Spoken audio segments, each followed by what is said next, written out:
This free event is sponsored by the American College of Vedic Astrology, a leader in Vedic astrology education. Visit www.acfaonline.org for more details. Welcome to Nimitta, Conversations with Nature.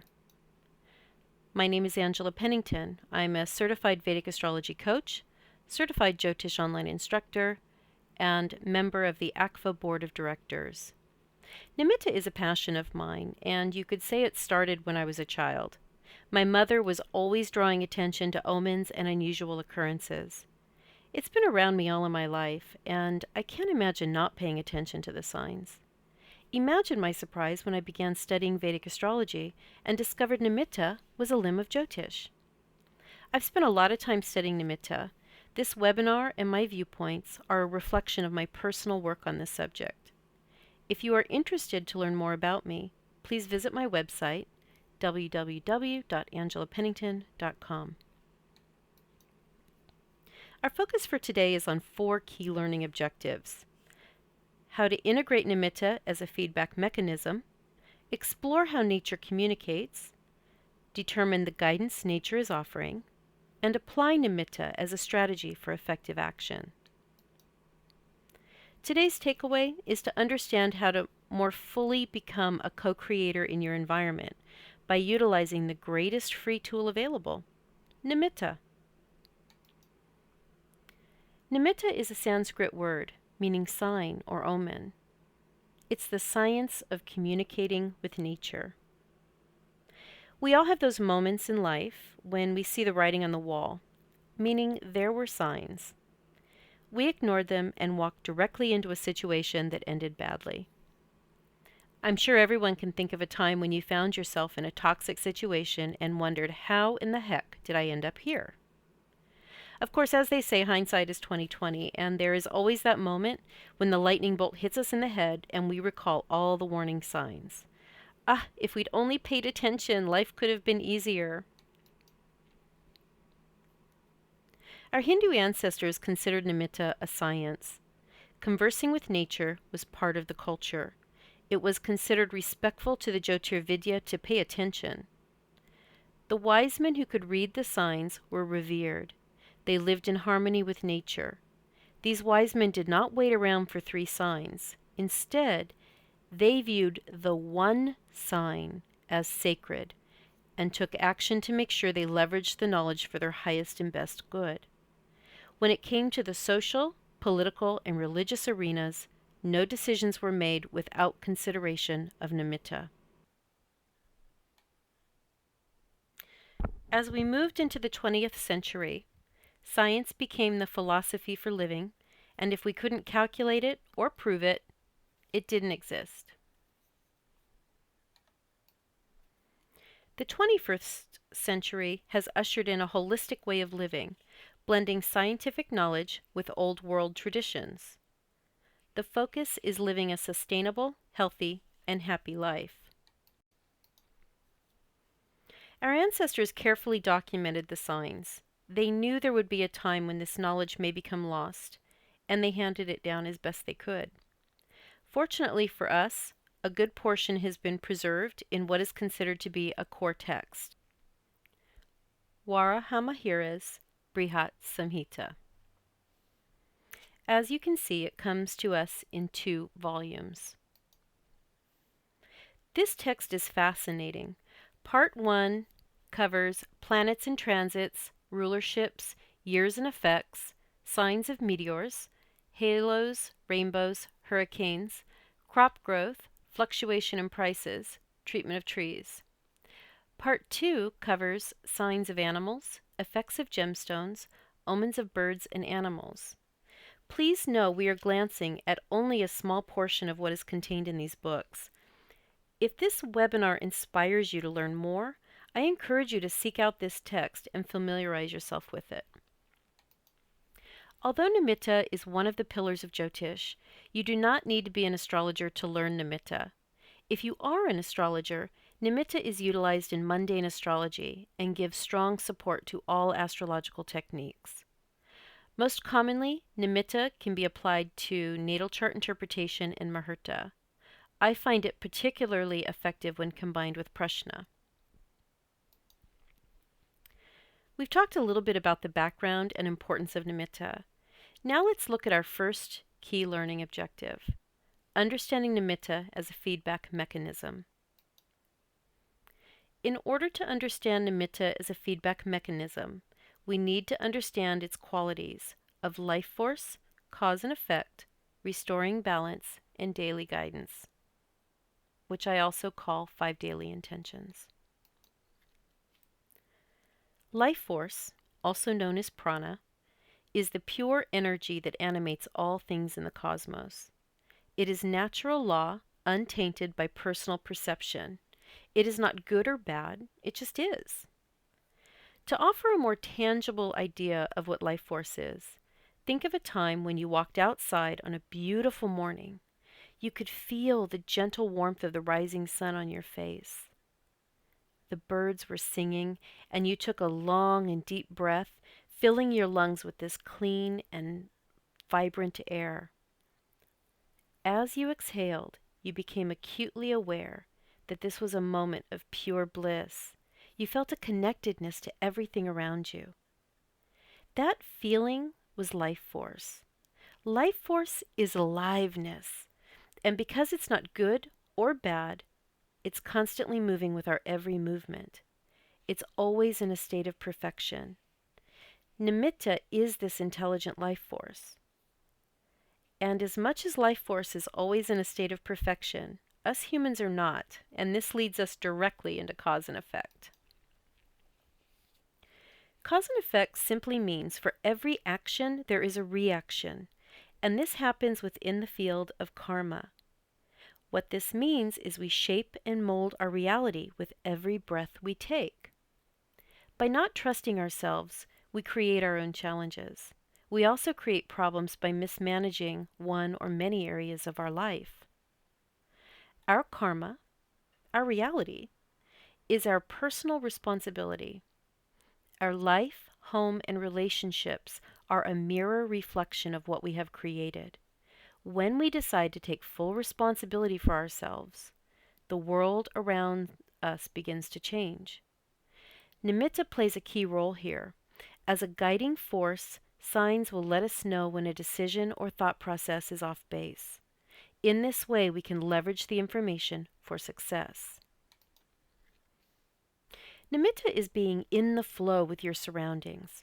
And let's face it, between the work, kids, phone calls, grocery shopping, bill paying, it's really easy to get lost in chaos and become out of step with nature. To get back in the flow, we must make time for us. This means getting enough sleep, eating right, and getting out into some fresh air. Every day there are 5 things we can do to become present. We can breathe, and this means to take some deep breaths, inhale and exhale. Become grounded and present in that moment. We can honor divinity. Take a moment to be grateful to the Creator, to show respect and bring that light into our heart and mind. We can recognize our own inner light as being one with the Creator, the light within us. Hold that light in your heart. We can connect. We share our light with each other. There is no difference between any of us except for the choices we make in this moment. And lastly, be open to Source. We can do this most simply by stating, I am open to receiving and sharing the light. By taking time to act on these 5 intentions, we become grounded and build our connection to all living things. Our next key point is how nature communicates. We look to messages in a variety of ways, and there are 3 distinct groups: celestial, atmospheric, and terrestrial. Celestial communications include planetary transits, comets, meteors, and halos. A good example is to look at a Saturn transit. In the Brihat Samhita on Saturn's course, it says Saturn, when in Swati, spies, couriers, charioteers, or storytellers, sailors, actors, musicians, etc. are affected. The moon sign, or nakshatra Swati, is 6 degrees 40 minutes to 20 degrees Libra. Saturn transited Swati between October 12, 2012 and November 3, 2013. Edward Snowden was publicly accused of whistleblowing NSA classified documents on June 10, 2013. For you astrologers out there, I want to encourage you to go and read the Edward Snowden wiki on his career, and you'll see some very interesting things at this time.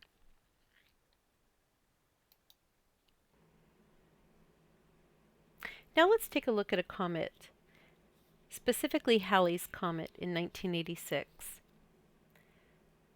Halley's Comet passes the Earth once every 75 years or so.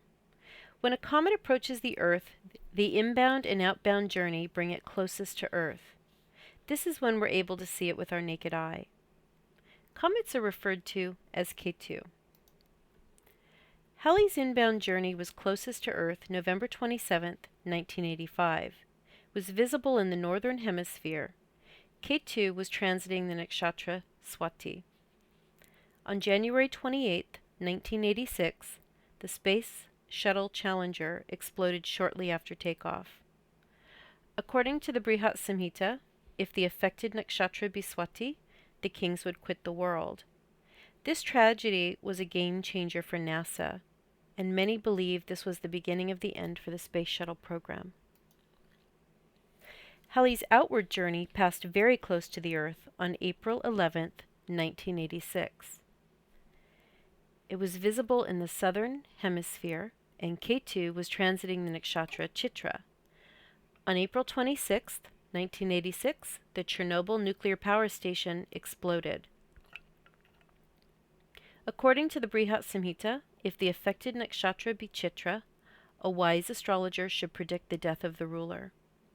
Chernobyl was a major catalyst in triggering a chain of events that led to the fall of the Soviet Union in 1991. So let's move on to atmospheric. A few atmospheric messages include a glow on the horizon, wind, rainbows, and rain. The rainbow omens are my favorite, and that's probably because they're easy to spot and beautiful to look at. In the Brihat Samhita on rainbows, it says, if a rainbow is unbroken, bright, glossy, thick, multicolored, and touching the earth at both extremities, and if it appears double and behind persons, it is auspicious and will yield good rains.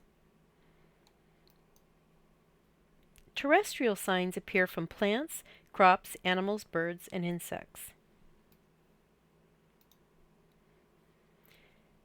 If a dog scratches the wall of a house, there will be danger of it being burgled. This is a real nimitta that happened to me. Late one night in December 2006, I woke up to what sounded like a dog scratching wood. 2 weeks later, my house was burglarized. I never retrieved any of my personal property, but I did get a good example for this webinar. Also, I live in the Pacific Northwest, and I've noticed that every time a woodpecker starts pecking a tree, the weather changes. We could be having a day of clear skies and 90-degree weather, but without fail, if that bird starts in, guaranteed it's rain the next day. Well, now we have an idea of what nimitta looks like. It's a message, sometimes a very obvious message, and sometimes very subtle. These messages could be for the world, like a comet, or they could be for a nation, like the Challenger. Nimitta could be our community rainbow, or sometimes a personal sign like the dog scratching. Whatever the sign, there is a message.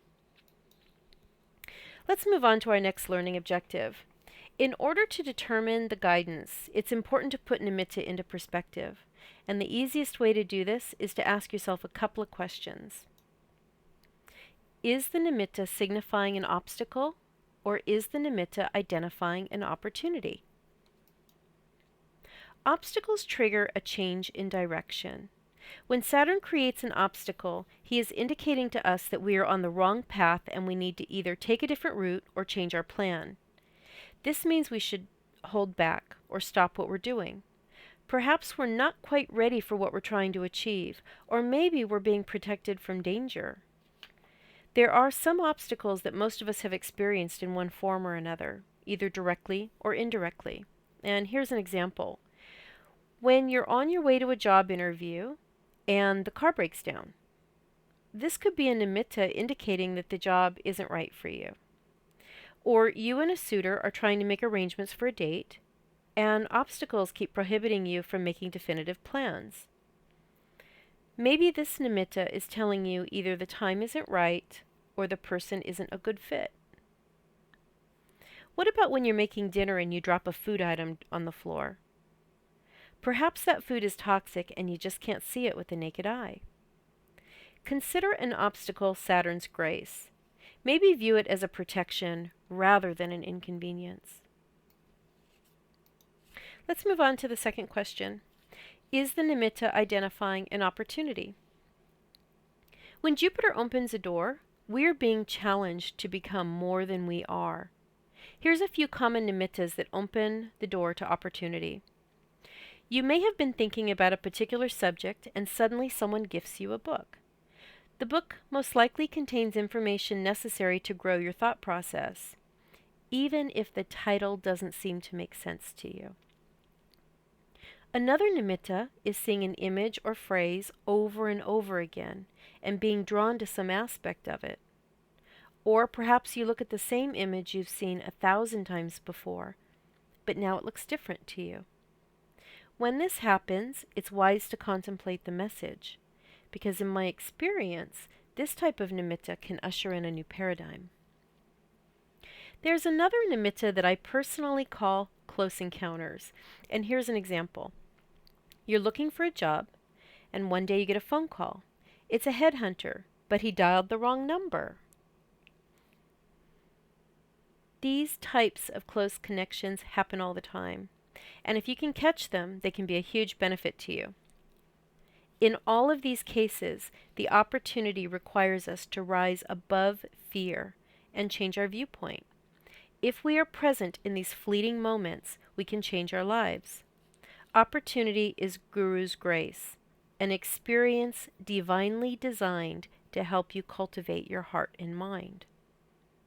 Now at this point you may be asking, what is the difference between a nimitta and a coincidence? In my opinion, the answer is none.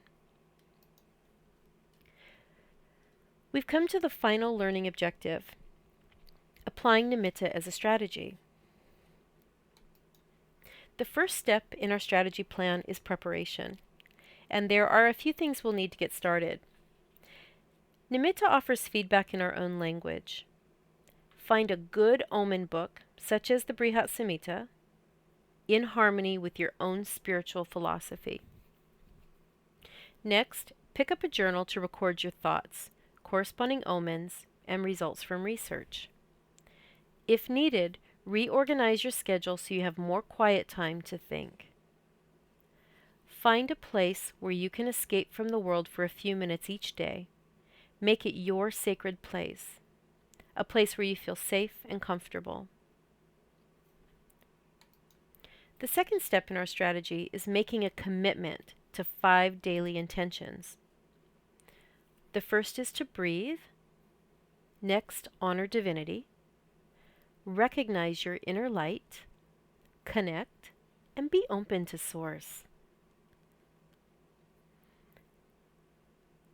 At this point, you should be tuned in and ready to receive signs. Now we're ready to identify an omen. If there is a happening outside of normal, going on in your life, then it's a nimitta. And a good example would be if you're having a conversation with a family member and all of a sudden you hear sirens. Go back and re-look at what had just been said. Another way is through repeated message, perhaps hearing the same message from a friend and then hearing it from a stranger at the grocery store, maybe seeing a billboard or getting a general email that just has the language in it that makes you associate those words with a thought process. But most importantly, if it caught your attention, it's an omen, and this means trust yourself. As soon as you have identified an omen, you'll be happy you followed through on step 1 because you'll need to grab your pen and journal to write it down. Start by recording the actual omen as well as what was being said at the time and be as specific as possible. Note what you were doing when the sign occurred and any special features, colors, textures, or feelings you witnessed or experienced or felt. In what direction was the omen? Were there any weather-related influences like wind or rain? Now let's interpret our omen. Sit down in your sacred space and breathe. Review your notes and ask yourself, how did this omen make me feel? Is this an obstacle or an opportunity? Using the omen book, look up meanings. Does this resonate with you? How can this omen be applied to your life? Record your findings and ask a friend for feedback. A different perspective can really help us interpret the signs. Using your own good judgment, apply these omens to your life. What part of the omen guides you in a positive and productive way? Did the omen give you a direct answer to a question or an event? Use that knowledge as a tool to help guide you in your decisions. So let's take a moment and do just a quick learning point review. We explored Nimitta as a feedback mechanism and discussed the life force energy, cause and effect, how to restore balance, and the importance of being open to source through daily guidance. And daily guidance includes 5 intentions: breathing, honoring divinity, recognizing inner light, connecting, and being open to source. We discussed how nature communicates through celestial, atmospheric, and terrestrial phenomenon. Analyzed if the omen's nature is offering an obstacle or an opportunity. Prepared, committed, identified, and interpreted omens. Working effectively with Nimitta takes a little time. When we create a quiet space for ourselves, we begin tuning into our surroundings, and the more we tune in, the more messages we receive. Keeping a journal is very important because with enough entries, you can begin to see patterns which are helpful in making correct determinations about a sign. My hope is I've inspired you to connect with the life force around you and incorporate this very special technique into your life. I'd like to thank the American College of Vedic Astrology for sponsoring this event, and I'd like to thank each one of you for attending today. Make sure you check out akvaonline.org for more free upcoming events. Namaste.